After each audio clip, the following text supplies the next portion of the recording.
ગોંડલ જે રાજકોટ જિલ્લાનો તાલુકો છે પણ છતાં પણ ગોંડલવાળા હંમેશા ગોંડલને તાલુકો નહીં પરંતુ સ્ટેટ માને છે અને ઘણી બધી જગ્યાઓ પર લખે પણ છે।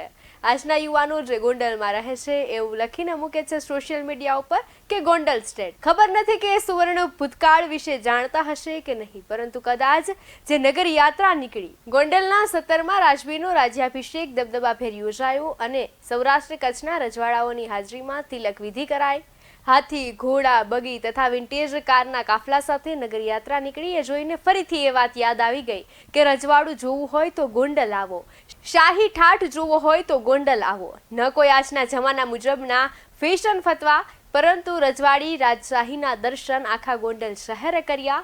સાથે સાથે ઘણા બધા આજુબાજુવાળા ગામના લોકોએ પણ કર્યા, લાઈવ જોયું, જે મારે તમને આજના વાત વિગતવારમાં દ્રશ્યો બતાવવા છે। નમસ્કાર, આપની સાથે હું છાયા। રોડ વ્યવસ્થાની વાત હોય, ગટર વ્યવસ્થા હોય કે પછી ઊંધા પ્રવાહમાં ચાલતી ગોંડલી નદીની વાત હોય, દરેક વસ્તુમાં એક વિશેષતા છુપાયેલી છે।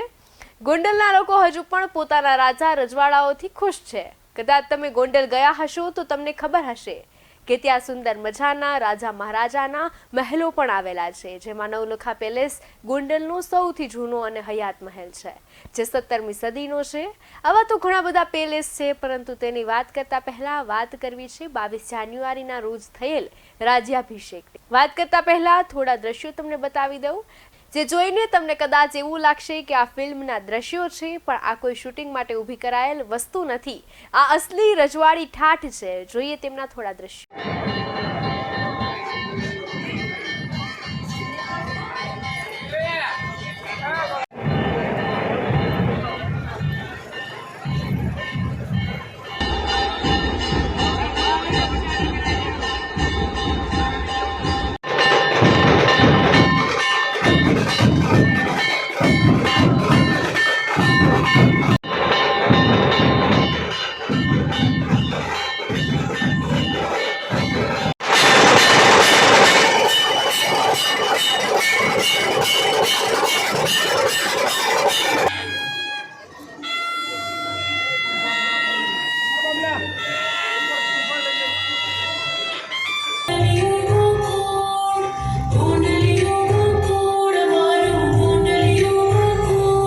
લોકશાહીમાં પણ રાજાશાહીને ઉજાગર કરતો રાજ્યાભિષેક અને રાજતિલક મહોત્સવ ગોંડલમાં યોજાયો। સિંહાસન પૂજા અને વિવિધ અભિષેક દ્વારા ગોંડલના 17મા રાજવી હિમાંશુસિંહજી વૈદુક્ત મંત્રોચ્ચાર વચ્ચે રાજસિંહાસન પર બિરાજમાન બન્યા। ત્યારે સૌરાષ્ટ્ર કચ્છના રાજવી પરિવારો અને સાથે જ નગરજનો આ રાજ્યાભિષેક મહોત્સવના સાક્ષી બન્યા। નવલખા પેલેસ દરબારગઢ ખાતે બપોરના સમયે જાજરમાન સમારોહમાં હિમાંશુસિંહજીનો મંત્રોચ્ચાર વચ્ચે રાજ્યાભિષેક કરાયો હતો। ત્યારબાદ તિલક વિધિ કરાઈ હતી, જેમાં રાજાશાહીની અને રાજવી ઘરની પરંપરા મુજબ રાજવી હિમાંશુસિંહજીને પ્રથમ તિલક કુલગુરુ દ્વારા કરવામાં આવ્યું હતું। ત્યારબાદ રાજ્યના ગૌર શાસ્ત્રીજી, રાજમાતા કુમુદકુમારી બા, બ્રાહ્મણના દીકરી, જાડેજાના દીકરી રાજવીના બહેને તલવાર અર્પણ કરીને તિલક કર્યું। ઉપરાંત શહેરના પ્રતિષ્ઠિત નાગરિક દ્વારા તિલક કરાઈ વિધિ સંપન્ન કરાઈ હતી। સાંભળીએ શું કહે છે આ વિશે રાજેન્દ્રસિંહ જાડેજા, કે જેઓ સ્ટેટ પ્રતિનિધિ છે। આજે ગોંડલના 17મા ઉત્તરાધિકારી મહારાજા હિમાંશુસિંહજી સાહેબનો રાજતિલક મહોત્સવનો પ્રારંભ થઈ ચૂક્યો છે। એની સાથે આજે 22 તારીખના રોજ મહારાજા સાહેબનો રાજ્ય અભિષેક તેમજ રાજતિલક મહોત્સવ અનેક પરમ પૂજ્ય સંતો, મહંતો તેમજ સમગ્ર ભારત દેશના રાજવી પરિવારો અને ખાસ કરીને ગોંડલના નગરજનો એમાં ખાસ જોડાણા।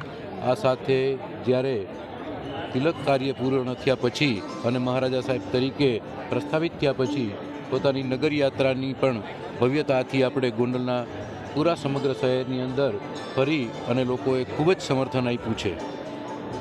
ત્યારબાદ મહારાજાની છડી પોકારાઈ હતી। પદપાદ ધનપાદ બાદ 4 વેદના મંત્રોચ્ચાર કરાયા હતા। આ વેળા કચ્છના રાજવી પરિવાર દ્વારા તલવાર અને આશાપુરા માતાજીની ચુંદડી અર્પણ કરાઈ હતી। આ પ્રસંગે દ્વારકા શારદાપીઠધીશ જગતગુરુ શંકરાચાર્યજીના શિષ્ય નારાયણનંદજી, પરબધામના કૃષ્ણદાસજી સહિત સંતો, મહંતો મોરબી, જામનગર, જસદણ, વાંકાનેર, રાજકોટ, વઢવાણ, રાજસ્થાન સહિત રાજવી પરિવારો, પૂર્વ રાજ્યમંત્રી ભૂપેન્દ્રસિંહ ચુડાસમા, સાંસદ રમેશભાઈ ધડુક સહિત મહાનુભાવો ઉપસ્થિત રહ્યા હતા અને સાથે ઘણા બધા ગામના લોકો પણ એકઠા થયા હતા। રાજતિલક બાદ ભવ્ય નગરયાત્રા નીકળી, જેમાં હાથી, ઘોડા, ઊંટ, ઘોડા સાથેની સાથે ઘોડાગાડી, બગી, 20થી વધુ વિન્ટેજ કાર સહિતનો કાફલો ત્યાં જોડાયો હતો. રાજવી હિમાંશુસિંહજી બગીમાં બિરાજમાન થયા હતા. રાજ્યાભિષેક પછી રાજવીની પ્રથમ નગરયાત્રા હોય જાણે રાજાશાહી યુગ જીવંત બની ગયો હતો. વિશાળ નગરયાત્રામાં હજારો લોકો જોડાયા હતા. ત્યારે ગોંડલના રાજમાર્ગો ટૂંકા પડી ગયા હતા. ઉદ્યોગ ભારતી ચોક, ભૂરાબાવાના ચોરા સહિત ઠેર ઠેર આ નગરયાત્રાનું સ્વાગત, રાજવીનું અભિવાદન કરાયું હતું. જોઈએ સરસ મજાના નગરયાત્રાના દ્રશ્યો.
ગોંડલ પહેલાથી લઈને આજ સુધી રજવાડું ગણાય છે. શા માટે ગણાય છે તે હવે તમને જણાવવાની જરૂર નહીં પડે. ગોંડલ રજવાડાની સ્થાપના વિશે જો વાત કરવામાં આવે તો ઈસવીસન 1634માં જાડેજા વંશના ઠાકુર શ્રી કુંભોજી પ્રથમ મેરામનજીએ કરી હતી, જેમણે અરડોઈ અને અન્ય ગામો તેમના પિતા મેરામનજી તરફથી મેળવ્યા હતા. આ વંશના ચોથા રાજા કુંભોજી ચોથાએ ધોરાજી, ઉપલેટા, સરાય અને પાટણવાવ અને અન્ય પરગણાઓ રાજ્યમાં ઉમેરીને વિસ્તાર કર્યો હતો. ગોંડલના છેલ્લા શાસક મહારાજા ભોજરાજી ભગવતસિંહજીએ ભારત સંઘમાં ભળી જવા માટે 15 ફેબ્રુઆરી 1948ના રોજ હસ્તાક્ષર કર્યા હતા. ત્યાંના પેલેસ વિશે જો વાત કરવામાં આવે તો રિવરસાઇડ પેલેસ છે, જે 1875માં મહારાજા ભગવતસિંહજી દ્વારા તેમના પુત્ર યુવરાજ ભોજરાજી માટે બનાવવામાં આવ્યો હતો.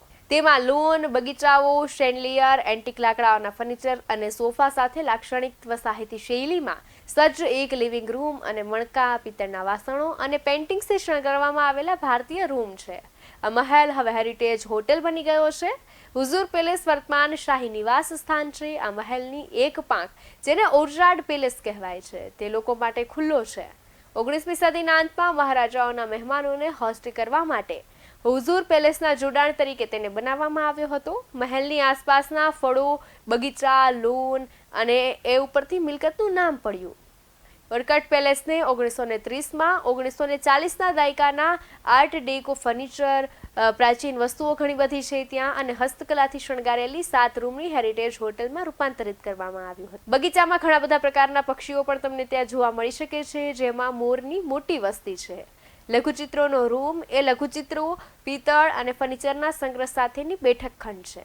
મહેલની વિશેષતાઓમાં એક ગોંડલના રાજવી પરિવારનું રેલ સલૂન છે, જેને ડ્રોઈંગ રૂમ, ડાઇનિંગ રૂમ અને બેડરૂમ સાથેના સ્ટ્યુપમાં રૂપાંતરિત કરવામાં આવ્યું છે. રોયલ ગેરેજમાં વિન્ટેજ અને ક્લાસિક કારોનો વ્યાપક સંગ્રહ છે. સર ભગવતસિંહજી, જેમણે 1888માં થી લઈને 1944 સુધી તેમના મૃત્યુ સુધી શાસન કર્યું. તેઓ કર સુધારણા, મહિલાઓ માટે ફરજિયાત શિક્ષણ અને પડદાની પ્રથા બંધ કરાવી હતી. અને સાથે જ જેમણે દીકરીઓ માટે શિક્ષણ ફ્રી કરાવી અને ગોંડલમાં મોંઘીબા કન્યા શાળા આપી. સાથે જ ગોંડલ કલા અને સાહિત્યનો ઇતિહાસ ધરાવે છે. તે પંકજ ઉદાસ હોય, મનહર ઉદાસ હોય, નિર્મલ ઉદાસ હોય કે પછી ધૂમકેતુ હોય કે વાત હોય મકરંદ દવેની, જય વસાવડા જેવા કવિઓ, ગાયકો અને કલાકારોનું જન્મસ્થળ છે. પ્રથમ ગુજરાતી શબ્દકોશનું સંકલન મુખ્ય શિક્ષણ અધિકારી ચંદ્રકાંત બિચરદાસ પટેલ દ્વારા ગોંડલમાં સર ભગવતસિંહજી મહારાજના આર્થિક સહયોગથી કરવામાં આવ્યું હતું. પટેલ પરિવારને તેમના જીવનના કાર્ય માટે પેલેસ રોડ પરનું રાજાનું સમર પેલેસ, ગીતા ભુવન અને તેની આસપાસની જમીનો એનાયત કરવામાં આવી હતી. ભગવત ગૌમંડળ નામનો આ સર્વવ્યાપી ગુજરાતી શબ્દકોશ એપના રૂપમાં પણ અત્યારે અવેલેબલ છે અને પ્લે સ્ટોર પણ મળી રહેશે. ભગવત ગૌમંડળ છે શું? તો ભગવત ગૌમંડળની રચના પાછળની પ્રેરણા મુખ્યત્વે ભવિષ્યની પેઢીઓ માટે ગુજરાતી ભાષાના ખજાનાનું સર્જન અને જતન કરવાની હતી. કે આ શબ્દકોશ કમ જ્ઞાનકોશ રાજા ભગવતસિંહજીની પ્રેરણા અને સક્રિય સહયોગથી ચંદુભાઈ બહેજરભાઈ પટેલ દ્વારા બનાવવામાં આવ્યો હતો. બંને ચિંતિત હતા કે સદીઓથી સમૃદ્ધ સાંસ્કૃતિક અને સાહિત્યિક વારસો હોવા છતાં ભાષામાં બોલવા માટે કોઈ મોટો શબ્દકોશ નથી. ગુજરાતી ભાષાના તમામ શબ્દો અને તેમની વ્યાખ્યાઓ એકત્ર કરવામાં 27 વર્ષથી વધુ સમય લાગ્યો છે. રાજા અને તેમની ટીમે માત્ર ગુજરાતમાંથી જ નહીં પરંતુ ગુજરાતના કચ્છ, કાઠિયાવાડ, ઉત્તર અને દક્ષિણ ગુજરાત જેવા વિવિધ ભાગોમાં બોલાતી બોલીઓમાંથી પણ શબ્દો એકત્રિત કરવાનો પ્રયાસ કર્યો. આ સમગ્ર પ્રોજેક્ટને તે ઘણા સમયે સાહિત્યકારો, કવિઓ, ઇતિહાસકારો, શિક્ષકો અને લેખકોએ ટેકો આપ્યો હતો. ભગવતસિંહજીની 3 પેઢીએ આ વિશાળ કાર્ય માટે તેમનો ટેકો ચાલુ રાખ્યો.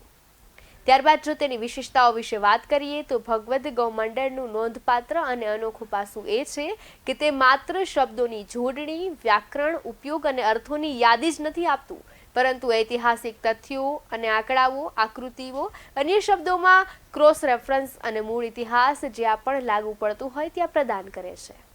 આ લક્ષણ ભગવદ ગૌમંડળના કાર્યક્ષેત્રને શબ્દકોશમાંથી જ્ઞાનકોશ સુધી વિસ્તરે છે.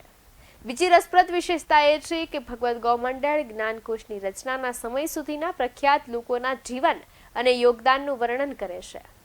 તેના પ્રકાશનો વિશે જણાવવું તો શબ્દકોશની પ્રથમ આવૃત્તિ છે જે 1940માં છપાઈ હતી. 1987માં પ્રવીણ પ્રકાશનમાં રાજકોટ દ્વારા બીજું પુનઃ મુદ્રણ કરવામાં આવ્યું અને એવી આશંકા હતી કે લોકોને હવે જ્ઞાનકોશમાં રસ નહીં હોય, પરંતુ પ્રતિસાદ ખરેખર સારો હતો અને ત્રીજું પુનઃ મુદ્રણ તરફ દોરી જાય છે અને 2008માં ફરીથી છપાયું હતું. ભગવદ ગૌમંડળ એ સંપૂર્ણ રીતે ગુજરાતીમાં સત્તાવાર રીતે પ્રથમ જ્ઞાનકોશ અને શબ્દકોશ છે. ગોંડલના રાજા ભગવતસિંહજી એટલે કે ગોંડલના ઠાકોર સાહેબ દ્વારા 1928માં રચાયેલ આ શબ્દકોશ 9 ગ્રંથોમાં 9500 પૃષ્ઠોથી વધુ ફેલાયેલ છે અને તેમાં 2,81,377 થી વધુ શબ્દકોશનો અર્થ અને વર્ણનનો સમાવેશ થાય છે. હાલમાં પણ ગોંડલની લાઇબ્રેરીમાં આ પુસ્તક હાજર હોય છે અને તમે જો ત્યાં જાઓ છો તો જે વાંચવાના શોખીન છે એ પુસ્તક વાંચી શકે છે. સાથે જ અત્યારે ગોંડલની અર્થવ્યવસ્થામાં સૌથી મોટા પરિબળો ઓઇલ મિલો અને માર્કેટિંગ યાર્ડ છે. 300-500 ઓઇલ મિલો સાથે ગોંડલ ગુજરાતમાં સિંગતેલનું સૌથી મોટું ઉત્પાદક છે. ઘણા જીનિંગ અને પ્રેસિંગ ઉદ્યોગોના વિકાસ સાથે કપાસના વેપારમાં વૃદ્ધિ થઈ રહી છે. ગોંડલના રસ્તાઓ હજુ પણ એવા છે કે જો બીજા શહેરોની કમ્પેરિઝન કરીએ તો વધુ વરસાદ પડી તો પણ ત્યાં રસ્તાઓ પર પાણી નથી ભરાયેલા રહેતા, જે એક ખૂબી છે. સાથે જ ઘણા બધા લોકો જે ગોંડલ શહેરમાં વસે છે તેઓ તો ગોંડલને જાણતા જ હશે એ શહેરની વિશેષતાઓ વિશે. ત્યારે વાત પૂરી કરતા પહેલા આપણે સાંભળી લઈએ હાલના રાજા હિમાંશુ સિંહને કે તેમણે ગોંડલ માટે શું કહ્યું. આ મહત્વપૂર્ણ અને શુભ અવસર પર આપ સૌની હાજરી માટે હું આપની સમક્ષ ઉપકારની લાગણી સાથે ઊભો છું. આપ સૌનું સમર્થન અને હાજરી આ અભૂતપૂર્વ અવસરને ખરેખર ખાસ બનાવે છે અને હું આપ સૌની સહભાગિતા માટે ખૂબ આભારી છું. લોકશાહીના યુગમાં રાજ્યાભિષેક પ્રતિકાત્મક લાગે છે, તેમ છતાં તે નોંધપાત્ર અર્થ ધરાવે છે. આ પર્વ નિમિત્તે મારા દ્વારા કરેલ વિધાન, પૂજા અને ખાસ કરીને રાજ્યશ્રીય યજ્ઞનો હેતુ એ જ છે કે મારી ગોંડલની પ્રજા સુખ સમૃદ્ધિ પામે. આધુનિક ગોંડલના સ્વપ્નદ્રષ્ટિ મહારાજા શ્રી ભગવતસિંહજી વંશજ તરીકે હું ગૌરવ અનુભવું છું. On this occasion, I must mention one of his quotes, which has had a deep impression on me. And I quote,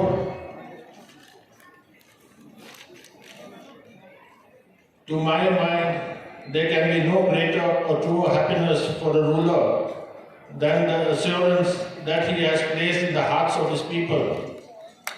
મને એ વાતનો પણ ખૂબ જ ગૌરવ છે કે મારા પૂર્વજો અને મારા સ્વર્ગસ્થ પિતા મહારાજા સાહેબ શ્રી જ્યોતિન્દ્રસિંહજી આ વારસો ચાલુ રાખ્યો. આ જવાબદારી નિભાવતી વખતે હું ગોંડલની પ્રજાના સારા કે નરસા સમયમાં મદદરૂપ થવાની પરંપરાને જાળવી રાખવાનો સંકલ્પ કરું છું. ફરી એકવાર હું આ પ્રસંગે આપ સૌની ઉપસ્થિતિ બદલ હૃદયપૂર્વક આભાર વ્યક્ત કરું છું. ભૂતકાળને સન્માન આપી વર્તમાનને સ્વીકારી અને ગોંડલ માટે ઉજ્જવળ ભવિષ્યને આકાર આપતી સફરમાં સહભાગી રહું એવી કામના સાથે આપ સૌનો ખૂબ ખૂબ આભાર. ત્યારે બસ હાલ માટે આટલું જ. વધુ વાત સાથે મળતા રહીશું BS9 TV ન્યૂઝ પર. નમસ્કાર.